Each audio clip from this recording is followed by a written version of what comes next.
My name is Kishore Chandiramani and I work as a psychiatrist in Staffordshire, England. Today, I'm going to talk about non-identification with one's own thoughts and feelings in more detail. Traditionally, our being is understood in terms of its three components, that is, the body, the mind, and the soul. But with the advent of science, the concept of soul was discarded as it was a religious concept and it could not be proved scientifically. As a result of this, everything about the psychological aspects of ourselves was considered as the mind. But when we look at the spiritual traditions in Eastern cultures, we find that the mind was understood only in terms of the intellect, that is, judging, feeling, and reacting part of our being, and the soul was considered separate from it. Without going into the details of this controversy, I'd like to say that deep inside our psyche, there is a space or consciousness which is non-judging, non-reacting, emotionally neutral. And if we see that as our true self, it's easier for us to manage our mental functions. Eckhart Tolle, a very famous Canadian psychologist and a spiritual teacher, has described his experience in one of his videos, which is worth considering here. In the early days of his life, during a moment of anguish, he said to himself, "I can't live with myself."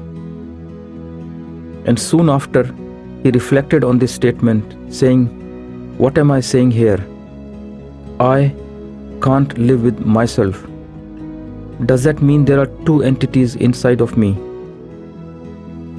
And after some reflection, he understood that he had a mind and his true self was different from it, which can be described as the spirit or inner consciousness. And he started saying that one shouldn't identify with one's mind. The term he used for it was ego, but look for stillness within. When I say this is my pen or my smartphone or computer, I mean to say that I'm not the pen or the smartphone or the computer, but I have one which I'm using in order to lead a normal life. In a similar fashion, when I say my mind, I mean to say I am not the mind, but I have one, and I can use it the way I use my pen or my computer. And I should have the ability to use it when I want to and shut it down when I don't want to use it. It's easy to understand that anything that occupies a particular space within a system for short periods of time can't be described as an essential part of that system. For example, the air in the room that I'm occupying right now, does it belong to this room? If we talk about it this very second, then the answer is yes.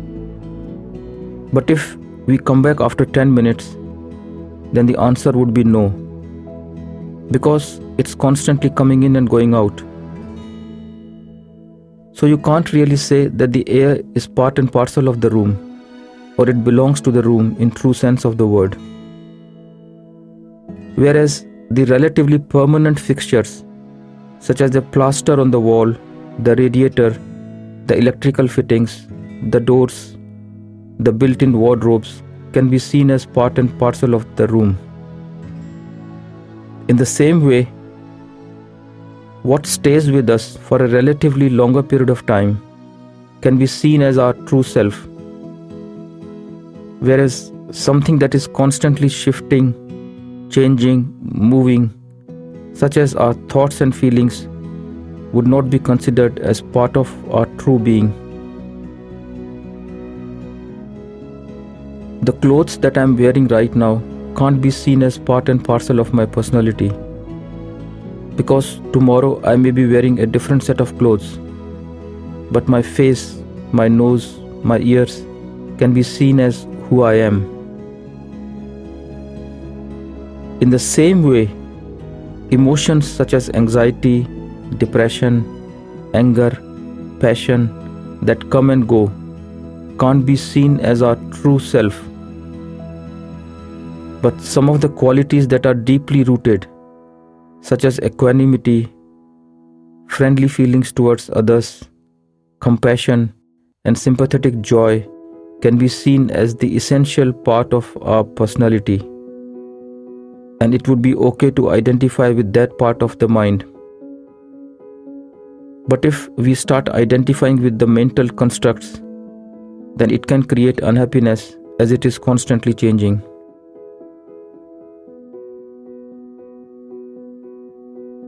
We can also use the analogy of the sky.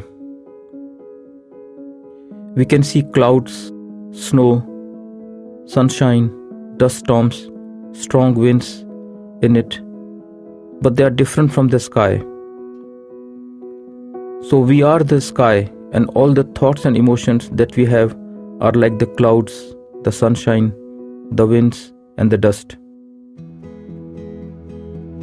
The problem with us is that as soon as a thought enters our mind, we immediately start identifying with it, believe in it, become its advocate, and start acting on it, not realizing that it may be just a random thought, an induced thought, or an adopted thought. The mind is designed in such a way that it thinks of the worst possible scenarios first. And it has its own purpose, as it wants to protect us from all the dangers. To give an example, if I can't locate my phone, the first thought that may come to my mind may be, has somebody stolen it? But then I say to myself, no, that's not true. I haven't met anybody. The second thought can be, have I left it in my office? But then I rationalize and say to myself, no, that's not true. After leaving my office, I made a phone call from my car, so it can't be in my office. And I cancel the second thought. The third thought may be, have I left it in my car? And I go and find it there. So the first two thoughts were not real, and I needed to cancel those thoughts in order to arrive at the reality. Another example, if the food I am having tastes funny, the first thought may be, has someone mixed something in it? But then I say to myself, nobody has come here, and I have cooked the meal. The next thought may be, am I eating stale food? But then I check the labels and reassure myself that none of the ingredients were out of date. The next thought that comes to mind is, am I trying a new herb or a new spice? And then I remember, yes, I have used this new herb today. So the first two thoughts were not real, and I had to cancel them. The same logic applies to our other thoughts as well. By a rough estimate, I can say that about 70 to 80% of the thoughts that come to my mind automatically don't represent the reality out there properly. And it's my job to cancel them or fine-tune them so that I can have more realistic thoughts. We can apply this principle in our everyday life as well, by saying to ourselves, whenever we have any negative or even pleasurable thoughts, that these thoughts of anxiety, depression, anger, passion are not my real self. By doing so, we can disidentify ourselves from that thought. So the mantra here is, this is not my real self. When we decide not to identify with a particular thought, it doesn't mean that we are cutting ourselves off completely from it and it can't be worked on. We can still use the thought and be in control of it, like we use our smartphones, computers, and cars. We can use them when we want to and then shut them down when we don't want to. In the same way, through non-identification, one acquires the ability to think what they want to think and stop thinking if they don't want to think about anything in particular. The most important thing about non-identification is that we neither welcome nor resent any of the thoughts or emotions. We simply choose when to use them and when to leave them alone. It's similar to our attitude to the internet, which has all the good and the bad things. We neither welcome them nor resent them. We use it in a specific way and stop using it when we want to rest our mind. I'd like to give you an example of Byron Katie. She's a very famous self-help guru in America. She herself had suffered with a severe depression, and she withdrew completely into her bedroom. Her appetite went down and she had suicidal thoughts. But then she thought to herself, why am I like this? And the answer that came to her mind was, because I believe in every thought that comes to my mind. The thoughts that people don't love me, don't respect me, don't understand me, and are not supportive of me. She therefore decided not to believe in all these thoughts that came to her mind, and she got herself cured of the depression. She has now developed a program called The Work, and she encourages people to ask themselves a set of 4 questions. She said, you must challenge your significant thoughts using these 4 questions. And only when your thoughts survive the scrutiny of these 4 questions, you believe in them. The 4 questions are, whatever this thought is telling me now, is it true? And don't settle for a quick yes or no answer. Spend some time reflecting on it. Chew on it. Think around the issue.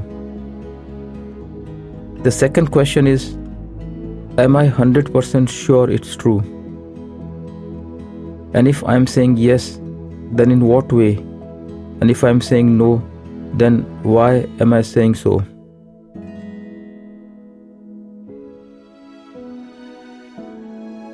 The third question is, if I believe in this thought, what are the consequences for me?